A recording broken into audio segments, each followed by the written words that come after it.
Hello everyone, जय माता दी। सभी को कैसे हैं आप लोग? माता रानी की कृपा से स्वस्थ होंगे, यही उम्मीद है। माता रानी आप लोगों पर हमेशा कृपा दृष्टि बनाए रखे।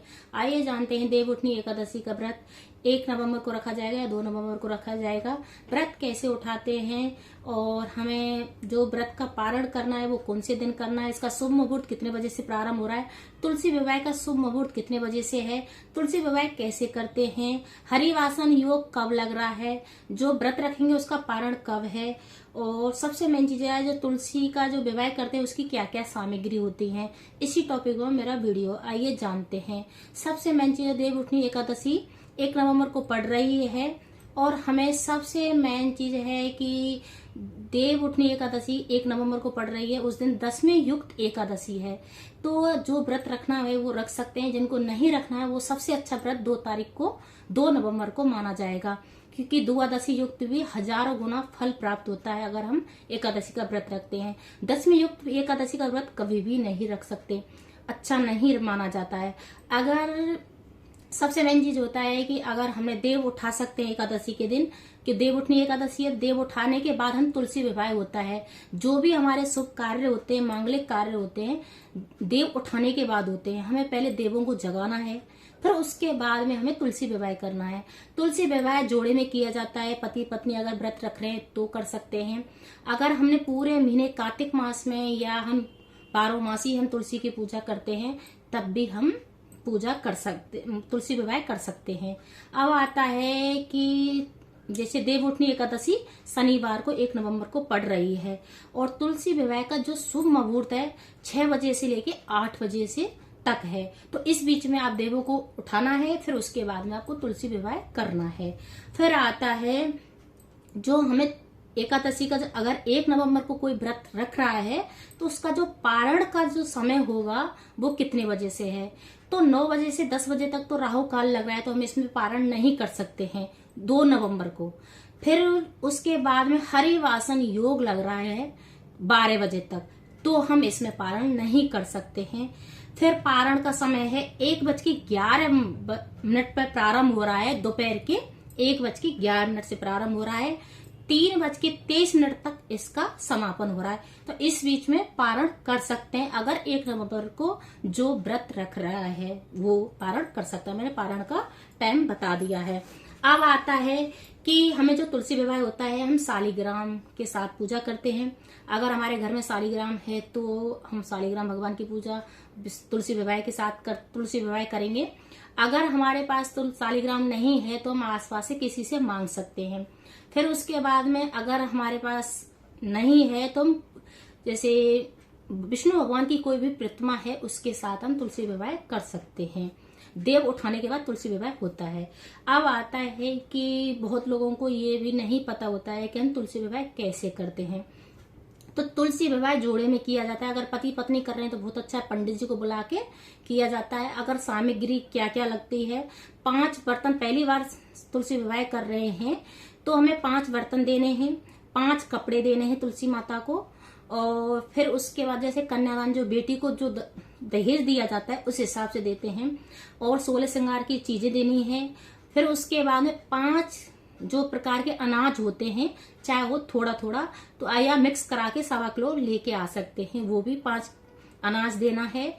फिर उसके बाद में हमें मीठा पान जरूर देना है माता तुलसी को जो विवाह करते हैं, और शालिग्राम भगवान को, और गणेश भगवान सर्वप्रथम है। तो जो भी पूजा पाठ होती है हमें गणेश भगवान को आह्वान करना है और उनको विराजमान करना है, फिर हमें तुलसी विवाह करना है। फिर आता है कि कपड़ा, और जैसे माता को लाल कपड़ा चुंदरी चढ़ानी है। फिर जो गठ, और शालिग्राम भगवान को हमें पीला वस्त्र जैसे दुपट्टा होता है कुछ भी चढ़ा सकते हैं। फिर एक गमछा आता है गठबंधन के लिए, हमें गठबंधन करना है शालिग्राम भगवान का। फिर उसके बाद में जैसे शनिवार को हम शादी करेंगे, दूसरे दिन हमारा संडे मतलब रविवार पड़ रहा है, तो हम रविवार को कैसे विदाई करेंगे माता की। तो वैसे फिर उसके बाद में हम, क्योंकि छुआ भी नहीं जाता तुलसी माता को, पाप लगता है, तो सोमवार के दिन 7 बजे आप पंडित जी को बोल के तुलसी माता की विदाई कर सकते हैं। और फिर उसके बाद में हमें जो चौमुखी दीपक होता है वो अखंड जलाना है, क्योंकि मंडप को सूना नहीं छोड़ा जाता है जब तक बेटी विदाई नहीं करती है तब तक। तो उसके बाद में आपको अखंड पूरे रात नवरात्रि को दीपक जलाना है संडे के दिन। फिर आता है कि जैसे माता की तुलसी की हम पूजा करते हैं उस दिन आंवला भी जरूर चढ़ाना चाहिए। जब तुलसी जैसे भोग लगाते हैं, शालिग्राम भगवान का बना तुलसी दल के भोग नहीं लगाते हैं तो आंवला का जरूर भोग लगाना चाहिए। स्वर्ण दान के बराबर उसका महत्व होता है। अगर हम आंवला का जैसे भोग लगाते हैं, किसी को दान करते हैं तो बहुत अपने आप में बहुत महत्व रखता है। फिर आता है कि हमें जैसे जो कार्तिक मास होता है उसकी जैसे पूरे महीने का हम फल कैसे प्राप्त कर सकते हैं। तो कार्तिक मास का जो एकादशी से जो 5 दिन होते हैं, अगर हम इसको ब्रह्म मुहूर्त में स्नान करते हैं तो बहुत फलदायी होता है। पूरे महीने का हम फल प्राप्त कर सकते हैं। तो हमें ब्रह्म मुहूर्त में उठना है। कितने बजे उठना है? फिर इसमें जैसे हमें सुबह 4:50 पे उठना है, सुबह ब्रह्म मुहूर्त में, एकादशी के दिन, जो मतलब 1 नवंबर को शनिवार के दिन। और 5:41 तक हमें नहा धो के तुलसी माता को दीपक जला देना है उस दिन। और 5 दिन जैसे उपवास कर सकते हैं तो उपवास करें, या फलाहार कर सकते हैं 5 दिन तो फलाहार कर सकते हैं। 5 दिन का नियम बहुत फलदायी होता है, पूरे महीने का हम फल प्राप्त कर सकते हैं।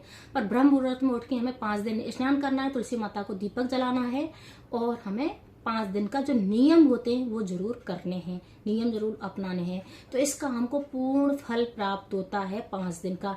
जैसे हम नवरात्रियों में 3 दिन का हम व्रत रखते हैं और 9 दिन का हम फल प्राप्त कर सकते हैं, उसी हिसाब से हम कार्तिक मास का भी फल प्राप्त कर सकते हैं। जैसे नवरात्रियों में 7वीं, 8वीं, 9वीं का हम व्रत रखते हैं तो पूरे 9 दिन का हम फल प्राप्त कर सकते हैं, माता रानी की कृपा प्राप्त कर सकते हैं। इसी प्रकार से हम कार्तिक मास में स्नान का पूरा महत्व होता है 5 दिन का। अगर हमने स्नान कोई कारणवश नहीं किया है और हमें कार्तिक मास का फल प्राप्त करना है तो हम 5 दिन कर सकते हैं। तो सबसे मेन चीजें है, जैसे मैंने आपको एकादशी का 1 दिन का ब्रह्म मुहूर्त बताया है। फिर दूसरे दिन आपको थोड़ा जल्दी जल्दी करके उठना है, 4 बजे के आसपास उठ जाना है, 4:30 जैसे भी, कि सबसे पहले कि सूर्य की किरणें ना दिखें उससे पहले हमें ब्रह्म मुहूर्त में उठ के माता तुलसी को दीपक लगाना है, नहा धो के दीपक लगाना है। 5 दिन का नियम ले लेना है। और सबसे मेन चीज होता है बैंगन और गाजर वगैरह ये चीज नहीं खानी है। तो तामसिक भोजन होता है, 5 दिन बिल्कुल भी नहीं खाना है। कार्तिक मास में वैसे भी नहीं खाते हैं बहुत लोग वही खाते नहीं मानते हैं, पर कार्तिक मास में नहीं खाया जाता है जो तामसिक भोजन होता है। और अपना जो नियम होते हैं उसका जरूर पालन करना है आपको। इस प्रकार से आप अपना कार्तिक मास का फल प्राप्त कर सकते हैं। अगर मेरी वीडियो अच्छी लगे तो लाइक करें, शेयर करें, कमेंट करें, सब्सक्राइब करें। हर हर महादेव कमेंट में जरूर लिखें। जय माता दी सभी को।